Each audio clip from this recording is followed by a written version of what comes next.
Hello दोस्तों, नमस्कार, आदाब, सत श्री अकाल सभी को। जीएस सिंधु कोड में आपका हार्दिक स्वागत और अभिनंदन करते हैं। हम बात करेंगे एनआईएस डीलर को लेकर बड़ी अपडेट की। जैसे कि आपको बता दें, गुवाहाटी हाई कोर्ट का आर्डर जारी होता है। इस आर्डर में कहीं ना कहीं एनआईएस डीलर को थोड़ी राहत मिलती हुई नजर आ रही है। इस आर्डर का पूरा डिटेल में समझेंगे। अगर वीडियो स्किप की हुई आप पूरा देखते हैं तो आपको सारी चीज़ें क्लियरफाई होगी, क्योंकि आपने देखा होगा सिंगल बेंच में एनआईएस डीलर को राहत नहीं मिली थी, लेकिन डबल बेंच में जब एक केस सुना गया तो उसमें कहीं ना कहीं थोड़ी सी राहत मिलती हुई नजर आ रही है। चलिए देखते हैं आर्डर क्या है। ये 20 पेज का आर्डर है, लेकिन हम वो मेन पॉइंट को देखेंगे कि कहाँ से हमें चीज़ें निकल के सामने आ रही हैं। और देखेंगे ऑनरेबल चीफ जस्टिस सुमन श्याम जी के बेंच में सुना गया था। पहले ये सिंगल बेंच में था, अब डबल बेंच में गया है। डबल बेंच से इनको राहत मिले। पहले देखेंगे कि पेज इसमें आर्डर में क्या है। यह अब 3/5/2024 3 मई का ये जजमेंट है। यह स्टॉक कोई अपीलकर्ताओं द्वारा WPC नंबर 477/2024 के विद्वान एकल न्यायाधीश द्वारा पारित 2/2/2024 को, जब 2 फरवरी के जजमेंट आदेश पारित होता है, व्यथित होकर की गई थी। मतलब कि जब 2 फरवरी को ये जजमेंट आता है तो उसमें न्यायाधीश डीलर को राहत नहीं मिलती, जिसके तहत प्रतिवादी के कारणों को बताकर नोटिस जारी करते हुए विद्वान एकल न्यायाधीश के अपीलकर्ताओं को अंतरिम राहत देने से इनकार कर दिया था।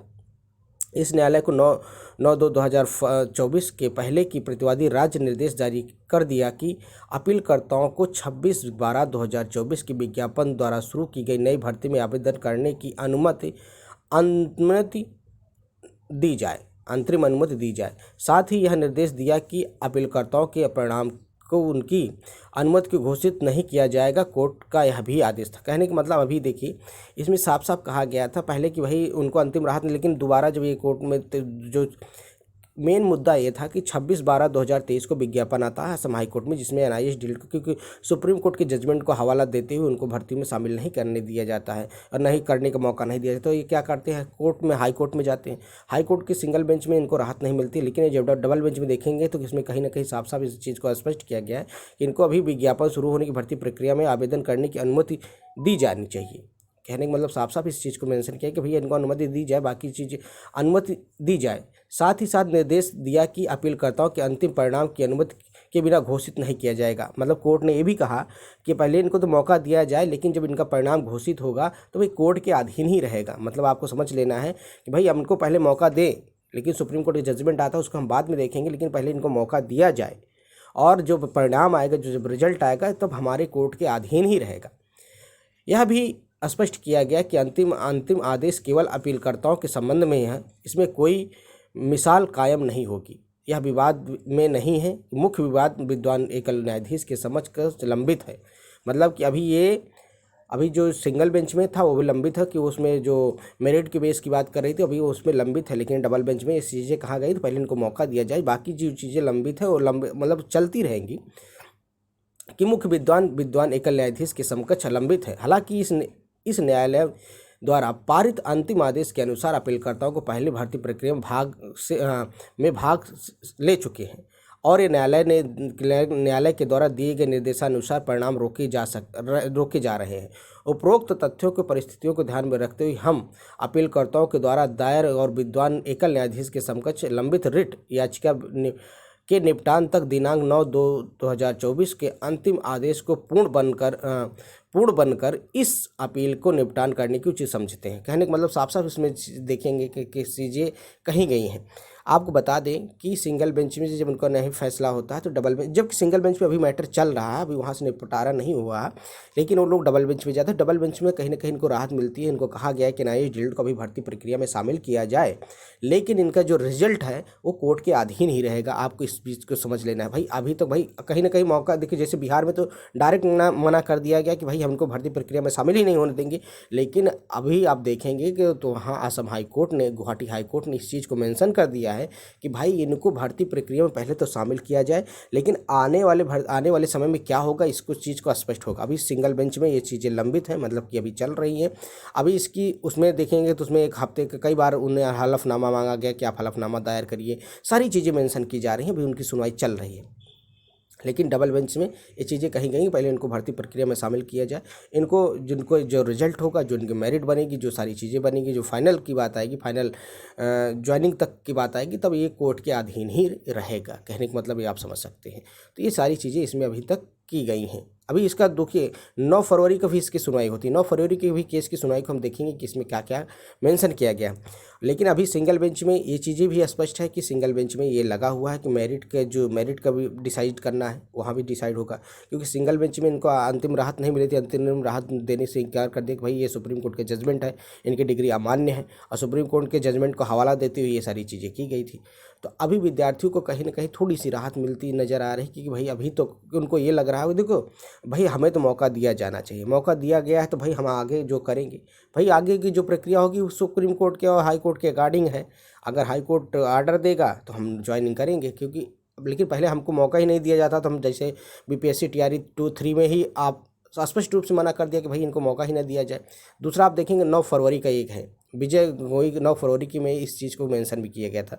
9 फरवरी में साफ साफ इस चीज़ को कहा गया था नहीं इनको मौका ही नहीं दिया जाए। लेकिन अभी देखेंगे तो इनको थोड़ा सा डबल बेंच में थोड़ी राहत मिलती नज़र आई है। आपको इस चीज़ को भी खुशी भी है कि कहीं ना कहीं जब हमको ये चीज़ें स्पष्ट हो गई हैं।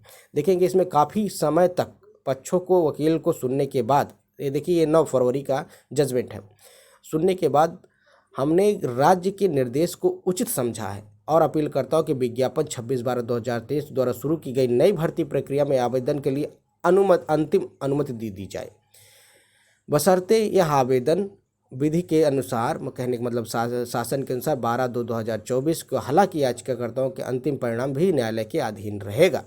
हम यह स्पष्ट करते हैं कि अपील के लंबित रहना विद्वान एकल न्यायाधीश की योग्यता के आधार पर रिट याचिका जो सुनवाई कर रहे हैं उसके आदेश पर भी क्या रहेगा, करने के लिए बाधा नहीं डाल जाएगा। मतलब कि जो ये डबल बेंच का फैसला है वो सिंगल बेंच में बाधा नहीं डालेगा। सिंगल बेंच जो भी देगा, जैसे क्योंकि भाई हम सिंगल बेंच से ही अगर कोई चीज़ डिसमिस होता है या सिंगल बेंच से हम केस हारते हैं तो हम डबल बेंच में जाते हैं, डबल बेंच से हारते तो हम ट्रिपल बेंच में जाते हैं, और ट्रिपल बेंच से नहीं होता तो हम सुप्रीम कोर्ट के लिए रुख करते हैं। लेकिन अभी तक हमें डबल बेंच से राहत मिली है, और डबल बेंच में साफ साफ कहा गया कि पहले इनको भर्ती में शामिल किया जाए, इनको आगे की जो प्रक्रिया होगी वो कोर्ट के अधीन रहेगी। आप इस चीज़ को समझ सकते हैं। दूसरा आप देखेंगे कि 9 फरवरी का और भी एक चीज़ कहा गया था कि भाई अभी हम सुप्रीम कोर्ट के बात को मानते हैं, उनको सम्मान करते हैं, उसके रिजल्ट उनके उसको देखिए काफ़ी समय से ये भर्ती इसमें देखें स्पष्ट किया गया है कि अंतरिम आदेश के लिए अपीलकर्ताओं को इस कोई भी विभाग में मतलब कोई भी मिसाल कायम नहीं कर सकता। मतलब कि आप इस चीज़ में कुछ भी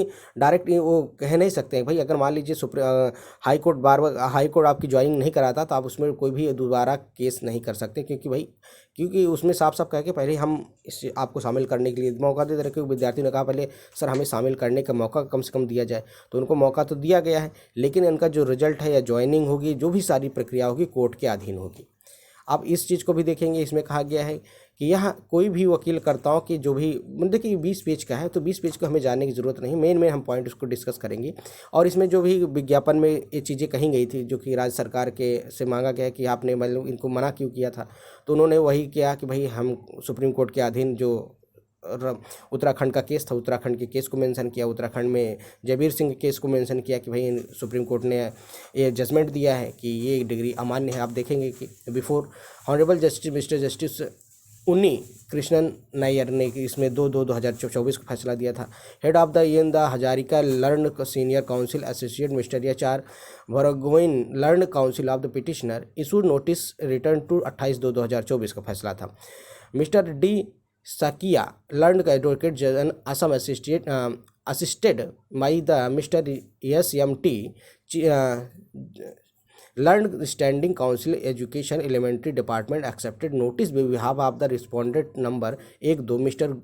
Gavai learn centre government council expect notice behalf of the respondent. मतलब कि वो चीज़ को वही चीज़ को मेंशन किया है जो सुप्रीम कोर्ट में बात कही गई थी। देखेंगे इसमें तीसरा कहा गया है since the respondent number 1, 2, 3 are duty respondent no formal step need taken in respect of said respondent. तीसरा इसमें चीज़ें कही गई कि petitioner has take step service notice upon the respondent 4 और 5 registered post of the AFD upon 3। मतलब 3-4 दिन में सारी चीज़ें क्लियरफाई होगा। मतलब वही चीज़ें कही कि जो पिटिशनर बने थे उनकी क्या क्या चीज़ें कही गई, और जो असम सरकार का जो शिक्षा विभाग का क्या मैटर था, और NIS डिलेट को किया नोटिस थी। इसमें भी देखेंगे कि petitioner have to pray the interim direction of the matter accordingly same being the consideration. Petitioner have the both of the 26/12/2023 की issued director elementary education Assam invited application filling of the vacant post. मतलब उसने कहा भाई हमें जो सीटें खाली हैं अब हमें मौका दिया जाना चाहिए। इसमें ये भी चीज़ कही गई है। Advertisement date 26/12/2023 to agreed the fact of the state respondent in NIH DElEd 18 month course.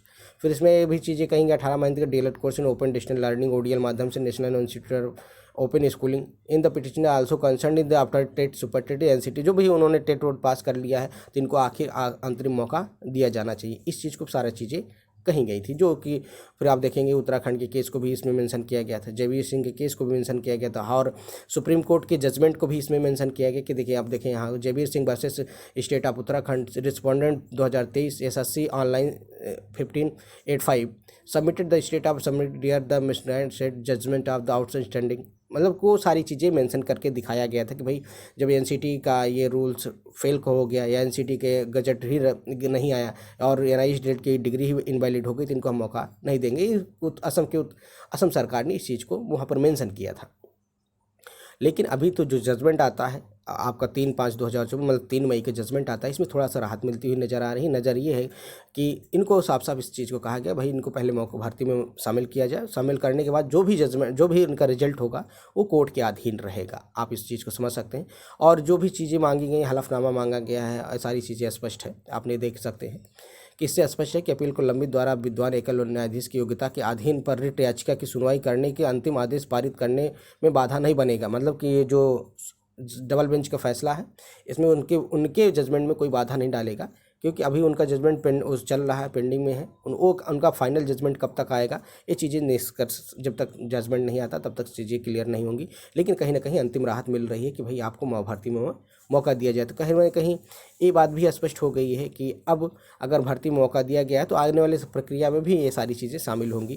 क्योंकि अभी सुप्रीम कोर्ट का भी जो जजमेंट है उसमें कहीं ना कहीं चेंजेज का आपने देखा होगा। हर तरह से विद्यार्थी संभव प्रयास कर रहे हैं, चाहे बिहार से देख लीजिए या उत्तराखंड से लीजिए, उत्तर प्रदेश से देख लीजिए, हर जगह से विद्यार्थी कोशिश कर रहे हैं कि हमें को कहीं ना कहीं से जीत मिले और मान्य हो। और दूसरी चीज़ है कि जब तक गजट का प्रकाशन नहीं होता है तो विद्यार्थी बार बार कह रहे हैं कि वही सुप्रीम कोर्ट से जो NIH डेट अमान्य हुआ है कहीं ना कहीं गजट को मेन मुद्दा था। अगर गजट का प्रकाशन हो जाता है तो NIH डीलर डिग्री अपने आप में वैलिड हो जाएगी और भर्ती प्रक्रिया में शामिल होगा। कहीं ना कहीं से आप ये भी देख सकते हैं थोड़ी सी अंतिम राहत मिलती हुई नजर आई है। तो धीरे धीरे ये चीज़ें आगे स्पष्ट हो जाएंगी। खबर है थी अगर वीडियो पसंद आता है चैनल को लाइक करें, ज़्यादा से ज़्यादा अपने दोस्तों में शेयर करें। शिक्षा भर्ती पोर्टल की अपडेट के लिए चैनल को सब्सक्राइब कर लें। मिलते हैं नए वीडियो के साथ। जय हिंद साथी, नमस्कार, सभी दिन सुबह। Thank you, have a nice day, good day.